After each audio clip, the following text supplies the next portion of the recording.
우리의 모든 절망과 고통을 십자가에 못 박으시고 우리에게 영원한 생명을 주신 우리 주님 앞에 찬송가 91장 함께 찬송하시면서 오늘도 믿음으로 나아가도록 하겠습니다. 찬송가 91장입니다. 통일 찬송가도 91장이 있습니다. 찬송가 91장 함께 우리 찬양하며 나아가겠습니다. 슬픈 마음 있는 사람 예수 이름 믿으며 영원토록 변함없는 기쁜 마음 얻으리. 예수의 이름은 세상의 소망이요 예수의 이름은 천국의 기쁨이세. 거룩하신 주의 이름 너의 방패 삼으라. 환난 시험 당할 때에 주께 기도드려라. 예수의 이름은 세상의 소망이요 예수의 이름은 천국의 기쁨일세. 존귀하신 주의 이름 우리 기쁨 되도다. 주의 품에 안길 때에 기뻐 찬송 부르리. 예수의 이름은 세상의 소망이요 예수의 이름은 천국의 기쁨일세. 우리 갈 길 다간 후에 보좌 앞에 나가 왕의 왕께 경배하며 멸류관을 드리리. 예수의 이름은 세상의 소망이요 예수의 이름은 천국의 기쁨일세. 아멘. 기도하시겠습니다. 사랑해 주님, 하나밖에 없는 독생자 예수님을 우리에게 보내주신 하나님의 사랑을 우리가 믿습니다. 우리를 구원하시고자 그 독생자 예수님을 친히 십자가에 달리게 하신 그 주님의 사랑을 우리가 믿습니다. 그리고 우리에게 영원한 생명을 주시기 위해 그 독생자 예수 그리스도를 다시 살리신 그 하나님의 놀라운 사랑을 우리가 믿습니다. 이 사순절 기간 그 주님의 사랑을 우리의 가슴에 새기게 하여 주시고, 우리의 삶에 어떠한 고난과 역경이 찾아와도 예수 그리스도께서 묵묵히 십자가의 길을 걸으셨던 것과 같이 우리도 끝까지 어떤 일이 있어도 믿음의 길을 걷는 주님의 자녀가 되게 하여 주시옵소서. 오늘도 우리가 내딛는 모든 발걸음 위에 주님의 사랑과 인도하심으로 함께하여 주실 것을 믿사오며 감사드리며 예수님의 이름으로 기도드립니다. 아멘. 오늘 함께 하나님 말씀 보도록 하겠습니다. 원래는 사순절 본문 말씀이 우리 요한복음 11장 1절부터 44절 말씀인데요, 너무 긴 관계로 오늘은 요한복음 11장 17절에서 26절 말씀까지 함께 보도록 하겠습니다.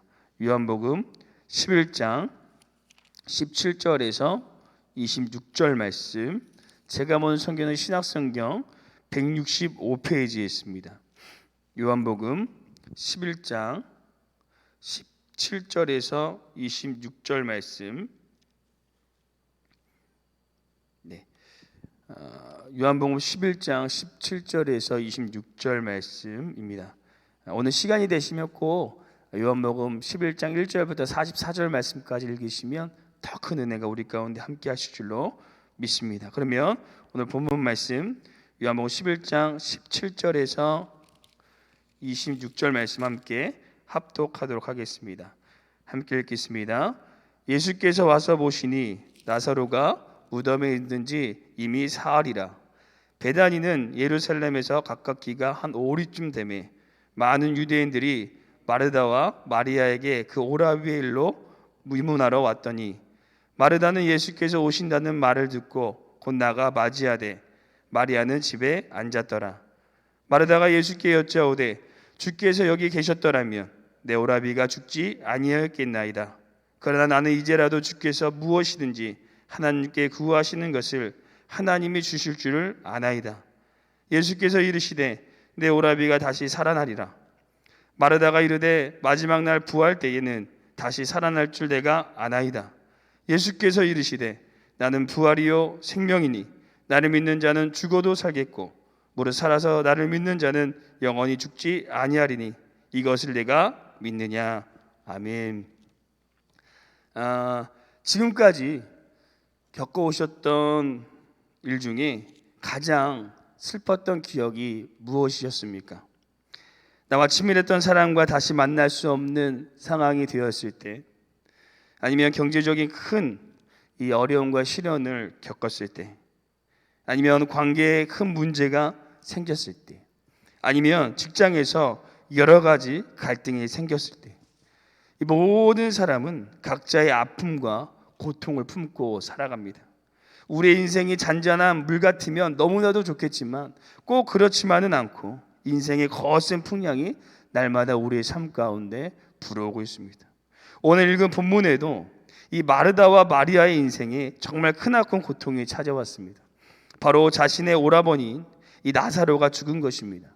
이 마르다와 마리아의 젊은 나이를 우리가 생각해 봤을 때 이 나사로 역시 그렇게 나이가 많지 않았음을 우리가 알 수 있습니다. 예상치 못한 이른 이별에 대한 엄청난 아픔이 그들에게 생겨난 것입니다. 그런데 그들의 아픔을 더 가중시켰던 것은 그렇게 믿었던 예수님께서 나사로를 치유하러 오시지 않았다라는 사실입니다. 그들은 예수님만 오시면 나사로가 나을 것이라고 굳게 믿고 사람들을 보내 예수님께 와달라고 간곡히 요청했지만 결국 나사로가 죽은 뒤에서야 예수님께서 그곳에 도착하셨습니다. 왜 예수님께서는 나사로가 죽은 후에 그곳에 도착하신 것일까요? 그것은 이 마르다와 마리아의 믿음을 세워주기 위함이셨습니다. 그것을 오늘 본문에서 네 곳에나 말씀하고 있는데요. 먼저 15절을 보시면요, 예수님께서 거기에 있지 아니한 것을 너희로 믿게 합니다라고 말씀하셨고요. 또 25절 26절에는 나를 믿는 자는 이것을 내게 믿느냐라고 말씀하시면서 세 번이나 반복하면서 믿음을 강조하셨습니다. 그리고 40절에는 믿음이 흔들리고 있는 마르다에게 내가 믿음에 하나님의 영광을 보리라 하지 않았느냐라고 말씀하시면서 이 믿음을 촉구하시고요. 마지막으로 42절에 보시면 예수님께서 나사로를 살리시면서 그 이유를 곧 아버지께서 나를 보내신 것을 그들로 믿게 하려 함이다라고 말씀하고 계십니다. 이처럼 예수님께서 늦게 그곳에 도착하신 이유가 바로 그들의 믿음을 세워주기 위함이었다라고 오늘 성경은 우리에게 말해주고 있습니다. 그렇다면 예수님께서 세워주기 원하셨던 믿음은 과연 무엇이었을까요? 예수님께서 마르다의 어떤 믿음을 세워주기 위해 이것을 내가 믿느냐라고 질문하신 것일까요? 오늘은 이 사순절 27번째 질문인 이것을 내가 믿느냐라는 제목으로 예수님께서 마르다에게 그리고 오늘날 우리들에게 세워주기 원하시는 믿음이 과연 무엇인지 함께 묵상하시고 이 사순절 기간 우리의 믿음이 더욱 주님 앞에 온전해지시는 은혜의 시간이 되시기를 소망합니다.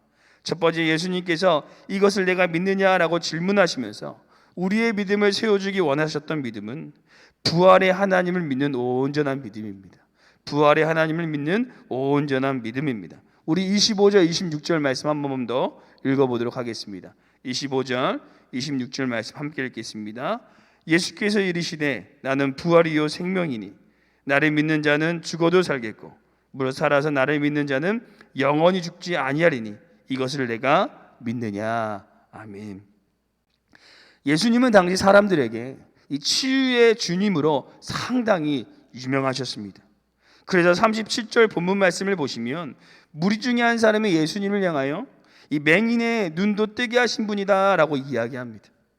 그리고 그것을 마르다도 믿고 있었습니다. 그래서 그녀는 이 자신의 오라버니가 죽기 전에 예수님께서 오시면 깨끗이 치유받을 것이라고 생각하고 예수님께 와달라고 요청한 것입니다. 그런데 그들은 예수님께서 치유의 하나님이라는 사실은 믿었지만 그분이 죽은 자를 살리시는 부활의 하나님이라는 사실을 믿지 못했습니다.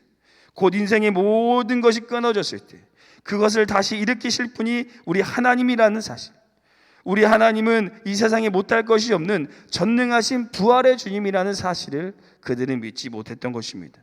그래서 마르다와 무리들은 나사로가 죽은 후 도착하신 예수님을 안타깝게 바라봤습니다. 하지만 우리 예수님께서는 죽음을 부활로, 절망을 소망으로 바꾸실 수 있는 분인 줄로 믿습니다. 마르다와 무리들은 자신의 한계로 예수님의 한계를 평가했지만 우리 예수님께서는 한계가 없으신 부활의 주님이십니다. 그래서 예수님께서는 그 부활의 능력을 믿게 하시기 위해서 나사로를 치유하신 것이 아니라 그를 죽음에서 살리셨고 부활의 주님을 나타내셨습니다. 사랑하는 성도 여러분, 오늘 이 질문이, 이것을 내가 믿느냐라는 이 질문이 우리에게 주는 의미가 무엇입니까? 우리의 삶에도 이처럼 부활의 능력이 필요한 것이 있습니다. 도저히 가망이 보이지 않는 육신의 질병 앞에, 가정 안에 이제는 돌이킬 수 없는 이 깨어진 관계 앞에, 마음에 찾아오는 공포와 공허함과 두려움과 우울함 앞에 우리 주님의 부활의 능력이 필요합니다. 오늘 주님께서 이것을 내가 믿느냐라고 우리에게 질문하십니다. 우리의 한계로 주님의 한계를 바라보지 마시고 부활의 주님을 믿고 기도하심으로 우리의 삶의 죽음을 부활로, 절망을 소망으로 바꾸시는 하나님의 능력을 경험하시는 사순절 기간이 되시기를 소망합니다. 두 번째, 예수님께서 이것을 내가 믿느냐라고 질문하시면서 우리에게 세워주기 원하셨던 믿음은 가장 선한 것으로 인도하실 하나님을 믿는 믿음입니다. 가장 선한 것으로 인도하실 하나님을 믿는 믿음입니다. 우리 21절 말씀 한 번만 더 읽어보도록 하겠습니다. 21절 말씀 함께 읽겠습니다. 마르다가 예수께 여짜오되 주께서 여기 계셨더라면 내 오라버니가 죽지 아니었겠나이다. 아멘. 이 나사로가 죽은 뒤 찾아오신 예수님을 바라보며 마르다가 예수님께서 여기 계셨더라면, 예수님께서 빨리 오셨더라면 내 오라버니가 죽지 않았을 것입니다 라고 이야기합니다. 그런데 이 마리아의 고백이 우리의 기도와 너무나도 유사한 것 같습니다. 하나님, 사업이 정말 힘듭니다. 이번 한 번만 부도를 막아주세요. 하나님, 제발 암은 안 됩니다. 좋은 진단이 나오게 해주세요. 하나님, 이번 시험에는 꼭 붙게 하나님 도와주세요. 이렇게 기도하지만 우리의 기도가 우리의 뜻대로 응답되어지지 않으면 우리는 하나님께서 함께 하셨다면 절대 이럴 수가 없습니다. 하나님께서 내 기도를 들어주셨다면 절대 이런 응답이 일어나면 안 됩니다 라고 우리가 마르다와 동일하게 하나님 앞에 고백할 때가 너무나도 많지 않으십니까? 하지만 주님께서는 나사로가 죽은 후 그곳에 도착하시면서 그들에게 더 큰 것을 주시기 원했습니다. 우리 4절 말씀 한번 읽어보도록 하겠습니다. 4절 말씀 함께 읽겠습니다. 예수께서 들으시고 이르시되 이 병은 죽을 병이 아니라 하나님의 영광을 위함이요 하나님의 아들이 이로 말미암아 영광을 받게 하려 함이라 하시더라. 아멘. 사랑하는 성도 여러분, 우리는 때론 우리의 뜻대로 기도가 응답되어지지 않으면 좌절하고 낭망하고 포기합니다. 저도 저희 집이 힘들어지고 아버지가 쓰러졌을 때 하나님 왜 나의 기도를 들어주지 않으십니까? 왜 저의 기도에 응답해 주시지 않으십니까? 라고 수없이 하나님 앞에 외쳤던 고백이었습니다. 하지만 시간이 흐른 뒤 깨닫게 된 것은 지금까지 하나님께서 인도하셨던 길이 가장 선한 길이며 가장 완벽한 길이었구나 였습니다. 그때 하나님께서 그렇게 하지 아니하셨다면 아마 지금 제가 이 자리에 서 있지 못했을 것입니다. 그래서 어떤 한 목사님이 이런 고백을 했습니다. 내 기도가 하나도 내 뜻대로 이루어진 것이 없지만 그것이 가장 완벽한 응답이었습니다. 그것이 가장 완벽한 응답이었습니다. 하나님은 나보다 나의 인생을 잘 아시기에 우리에게 가장 좋은 것으로 응답해 주시는 분이신 줄로 믿습니다. 우리의 기도가 나의 뜻대로 응답되지 않다고 해서 좌절하지 마시고 끝까지 가장 선한 것으로 인도하실 그 하나님을 믿는 믿음이 우리 안에 있으시기를 간절히 소망합니다. 마지막 세 번째 질문은 예수님께서 이것을 믿느냐라고 우리에게 질문하시면서 우리에게 세워주기 원하셨던 믿음은 우리의 마음을 위로하시는 하나님을 믿는 믿음입니다. 우리의 마음을 위로하시는 하나님을 믿는 믿음입니다. 우리 35절, 36절 말씀 함께 읽어보도록 하겠습니다. 35절, 36절 말씀 함께 읽겠습니다. 예수께서 눈물을 흘리시더라. 이에 유대인들이 말하되 보라 그를 얼마나 사랑하셨는가 하며. 아멘. 오늘 말씀에 보시면서 이 주목하고 싶은 단어가 하나 있습니다. 바로 눈물입니다. 예수님께서 눈물을 흘리셨다는 것입니다. 예수님께서는 자신과 3년 동안 동거동락했던 그 중에 가장 수제자라고 얘기했던 이 베드로가 자신을 부인할 때도, 또 가룟 유다가 자신을 배반할 때도 울지 않으셨습니다. 예수님께서는 자신이 지으신 사람들로부터 배척을 당하고 모욕과 침뱉음을 당하며 자신을 대신해 바라바를 풀어주라고 할 때도 예수님은 울지 않으셨습니다. 예수님께서는 십자가 위에서 고난을 당하시고 모든 피를 흘리시며 고통 가운데 돌아가실 때에도 눈물 한 방울 흘리지 않으셨습니다. 하지만 예수님께서는 나사로가 죽었을 때 분명히 그를 살리실 것이지만 그래도 사랑하는 사람을 잃은 이들을 위해서, 또 사랑하는 이가 고통 가운데 죽은 것을 생각하시면서 예수님은 눈물을 흘리셨다는 것입니다. 사랑하는 성도 여러분, 우리 예수님께서는 우리의 아픔과 고통과 어려움을 외면하시는 분, 우리를 홀로 두시는 분이 아니라 우리가 아파할 때 같이 아파하시며 우리가 눈물 흘릴 때 우리 곁에서 눈물 흘려주시며 지금도 하나님 우편에서 우리를 위하여 중보하고 계시는 분이 우리 주님이신 줄로 믿습니다. 오늘 그 주님의 따뜻한 위로가 혹여나 우리의 마음의 상처와 아픔과 어려움이 있다면 주님의 따뜻한 위로가 우리 가운데 함께 하시기를 소망합니다. 주님께서 언제나 우리의 아픔을 위로하시고 품으시는 그 주님이심을 믿으시길 간절히 소망합니다. 우리 마지막으로 42절 말씀 함께 읽어보도록 하겠습니다. 42절 말씀 함께 읽겠습니다. 항상 내 말을 들으신 줄을 내가 알았나이다. 그러나 이 말씀 하옵는 것은 둘러선 무리들을 위함이니 곧 아버지께서 나를 보내신 것을 그들로 믿게 하려 함이니라. 아멘. 사랑하는 성도 여러분, 오늘 예수님의 이것을 내가 믿느냐라는 질문은 이 마르다와 마리아의 믿음만을 세워주기 위함이 아니라 본문 말씀을 보시면 무리들을 위함이다라고 말씀하고 있습니다. 곧 이 무리들과 2000년이 지나 이 성경 오늘 말씀 이 일 통해 나사로의 부활을 동일하게 경험한 우리들을 향한 주님의 질문이신 것입니다. 그래서 우리도 그 주님 하나님을 우리의 머리로만 믿는 것이 아니라 우리 가슴으로 믿어서 부활의 하나님, 우리를 가장 선한 곳으로 인도하시는 하나님, 우리를 위로하시는 그 하나님을 붙드시는, 믿음으로 붙드시는 이 사순절 기간이 되시기를 간절히 소망합니다. 기도하시겠습니다. 사랑의 주님, 우리는 언제나 연약하며 언제나 쓰러지는 믿음입니다. 우리의 믿음 없음을 불쌍히 여겨 주시옵소서. 우리의 연약한 믿음 위에 주님의 십자가의 사랑을 덧입혀 주시사 상황과 환경에 넘어지지 않게 하여 주시고 매일 십자가의 사랑으로 온전히 주님만을 바라보는 믿음을 더하여 주시옵소서. 주님, 오늘도 이 예배를 마치고 성경문을 나가면 우리 삶에 수많은 어려움과 영적인 공격들이 있습니다. 또한 무엇보다 우리의 삶에 그 부활의 주님의 능력이 필요한 곳이 있습니다. 오늘 이 새벽 부활의 하나님, 우리를 가장 선한 것으로 인도하신 하나님, 우리 아픔과 어려움을 위로하신 하나님을 붙들고 기도함을 통해 우리 삶에 살아서 역사하시는 그 하나님의 능력을 경험하는 이 귀한 사순절의 기간이 되게 하여 주시옵소서. 우리가 하나님께 외쳐 기도할 때 주님께서 응답하시고 역사하실 것을 믿사오며 감사드리며 예수님의 이름으로 기도드립니다. 아멘. 하늘에 계신 우리 아버지여, 이름이 거룩히 여김을 받으시오며 나라가 임하옵시오며 뜻이 하늘에서 이루어진 것 같이 땅에서도 이루어지리다. 오늘 우리에게 일용할 양식을 주시옵고 우리가 우리에게 죄 지은 자를 사하여 준 것 같이 우리 죄를 사하여 주시옵고 우리를 시험에 들게 하지 마시옵고 다만 악에서 구하옵소서. 나라와 권세 영광이 아버지께 영원히 있사옵나이다. 아멘.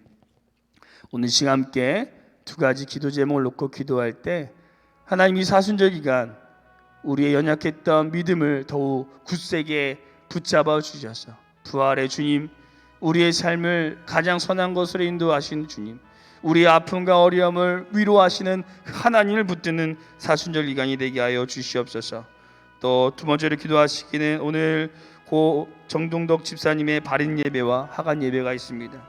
모든 장례 예식 위에 하나님의 은혜로 함께하여 주옵시고 특별히 우리 유가족 분들을 주님의 사랑으로 위로하여 주시옵소서라고 우리 기도하시고 우리 개인 기도하시고 돌아가기를 소망합니다. 또 우리 오늘 이 목회팀이 발인 예배를 출발해야 되기 때문에 죄송하지만 오늘만 6시까지 같이 기도해 주시면 감사하겠습니다. 우리 함께 기도하도록 하겠습니다.